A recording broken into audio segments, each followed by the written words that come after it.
ओम शांति। कहते हैं जिंदगी की परीक्षा में कभी नंबर नहीं मिलते, लेकिन जब लोग आपको दिल में जगह देने लगे तो समझिए कि आप पास हो गए। आपके साथ एक छोटी सी कहानी शेयर करती हूँ। कहानी एक राजा की जिसका बहुत बड़ा साम्राज्य था, विशाल सेना थी, सब कुछ एकदम परफेक्ट था। बस प्रॉब्लम ये थी कि वो अपनी उम्र के आखिरी पड़ाव में था, बीमार रहने लगा था। तो वैद्यों ने कहा कि महाराज, अब आप अपना जो कारोबार है उसे आप अपने बेटे को सौंपिए और आप अब विश्राम कीजिए, आप अब संन्यास के लिए जाइए, भगवान को याद कीजिए। राजा ने अपना उत्तराधिकारी अपने बड़े बेटे को बनाया और ये डिसीजन लिया कि अब वो संन्यास के लिए जाएगा। राजा की 4 रानियां थी, जिसमें से चौथी रानी को वो सबसे ज़्यादा प्यार करता था, सबसे ज़्यादा ख्याल रखता था, उसके साथ सबसे ज़्यादा समय स्पेंड करता था। तो राजा ने डिसाइड किया कि वो अपनी रानी के पास, चौथी रानी के पास जाएगा और उसे कहेगा कि वो भी उसके साथ चले। तो राजा चौथी रानी के पास पहुंचा और उसने कहा कि अब मैं संन्यास को जा रहा हूँ, तो तुम भी मेरे साथ चलो। चौथी रानी ने कहा कि मैं आपके साथ संन्यास के लिए जंगलों में नहीं जाऊंगी। अगर आप राजभवन में रहना चाहते हैं तो ठीक है, नहीं तो मैं आपके साथ संन्यास के लिए नहीं जाऊंगी। राजा को बहुत बुरा लगा कि मैंने जिस रानी को सबसे ज़्यादा प्यार किया, जिसे सबसे ज़्यादा समय दिया, उसने उसके आखिरी समय में उसे अकेला छोड़ दिया।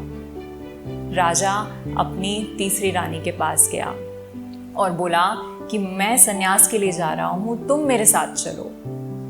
तीसरी रानी ने कहा, मैं आपके साथ संन्यास पे नहीं चलूँगी। अगर आप अपना राजपाट छोड़ के गए तो मैं दूसरी शादी कर लूँगी, लेकिन मैं आपके साथ नहीं जाऊँगी। राजा बहुत मायूस हो गया, बहुत दुखी हो गया। राजा अपनी दूसरे नंबर की रानी के पास गया, जो उनका हर पॉलिटिकल डिसीजन लेने में हेल्प करती थी, जिनको वो सबसे ज़्यादा समझदार मानते थे। राजा उनके पास गए और बोले कि मैं राजपाट छोड़ के संन्यास के लिए जा रहा हूँ, तुम मेरे साथ चलो। दूसरी रानी ने मना कर दिया और कहा कि आप संन्यास के लिए जा रहे हैं तो आप अकेले जाइए।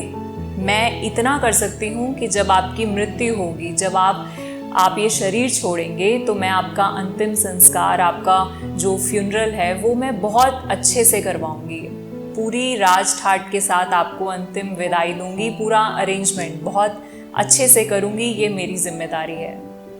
राजा को बहुत बुरा लगा, वो बहुत टूट गया कि इन रानियों को उसने अपनी लाइफ में सबसे ज़्यादा समय दिया और फिर भी अंतिम समय में किसी ने उसका साथ नहीं दिया। राजा निराश होकर जा रहे थे। इतने में राजा की पहली रानी आई और उनका हाथ पकड़ लिया और बोला कि चलिए, मैं आपके साथ चलूंगी। कहाँ चलना है? मैं आपके साथ अंतिम सांस तक रहूंगी। राजा ने जब देखा कि जिस रानी की मैंने कभी केयर नहीं करी, जिसको कभी अच्छे से देखा ही नहीं, जिसे कभी टाइम नहीं दिया, वही रानी आखिरी वक्त में उसके काम आई। ये कहानी राजा और 4 रानियों की नहीं है, ये कहानी है आपकी, मेरी, हम सबकी। हमारे पास भी 4 रानियां हैं। हमारी चौथी रानी है हमारा ये शरीर, जिसको हम सबसे ज़्यादा टाइम देते हैं, जिसके ऊपर हम सबसे ज़्यादा समय लगाते हैं, लेकिन आखिरी समय में ये हमारे साथ चलने वाली नहीं है।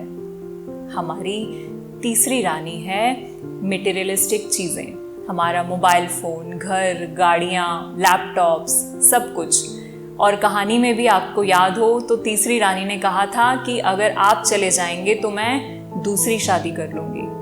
मतलब अगर हम नहीं होंगे तो ये सब चीज़ें भी किसी और की हो जाएंगी। हमारी दूसरे नंबर की रानी है हमारा परिवार, हमारे रिलेटिव्स, हमारे फ्रेंड्स। जैसे दूसरी रानी ने कहा था कि अंतिम समय में मैं आपका फ्यूनरल, आपका अंतिम संस्कार बहुत अच्छे से करूँगी, बहुत अच्छे से आपको अंतिम विदाई दूँगी, वैसे ही हमारे परिवार वाले सिर्फ अंतिम संस्कार तक हमारे साथ रहेंगे, हमारे साथ नहीं चलेंगे। और हमारी पहली रानी है हमारी आत्मा, हमारी सोल, जिसकी हम परवाह नहीं करते। जिसका हम ध्यान ही नहीं रखते और जो आखिरी समय में हमारे साथ चलेगी, लेकिन हम उसे टाइम ही नहीं देते। जब हम जाएंगे तो सिर्फ वो हमारे साथ जाएगी, लेकिन हम कभी उसे टाइम नहीं देते, क्योंकि हमें वो फ्री में मिली है। एक ह्यूमन नेचर होती है कि जो चीज़ हमें बिना किसी एफर्ट्स के या फ्री में मिलती है, हमें उसकी वैल्यू नहीं होती। आप कभी भी नोटिस कीजिएगा, जब भी हम लाइफ में कोई इम्पॉर्टेंट डिसीजन लेना चाहते हैं, जब भी हम लाइफ का कोई बहुत ज़्यादा इम्पॉर्टेंट डिसीजन लेने के लिए होते हैं, तो हमारी अंतरात्मा, हमारी आत्मा की आवाज़ हमेशा हमारा साथ देती है। असली मोटिवेशन हमें अंदर से ही मिलता है। वो आवाज़ हमारे अंदर से आती है। उस आवाज़ को, उस सोल की कद्र कीजिए, उससे मोहब्बत कीजिए, उसकी केयर कीजिए, उसका ध्यान रखिए। उस आवाज़ की, सोल की कद्र कीजिए, उससे मोहब्बत कीजिए, उसकी केयर कीजिए। मेडिटेशन कीजिए। मेडिटेशन हमारी आत्मा की डोज है, हमारी आत्मा की डाइट है। हमेशा एक बात ध्यान रखिए कि सच्ची हैप्पीनेस इंटरनल होती है। अगर सच्ची हैप्पीनेस एक्सटर्नल होती तो दुनिया के सारे अमीर इंसान हमेशा आपको मुस्कुराते हुए ही दिखते। इसलिए इंटरनल हैप्पीनेस, आंतरिक खुशी को लाइए, अपनी आत्मा को स्ट्रॉन्ग कीजिए। ओम शांति।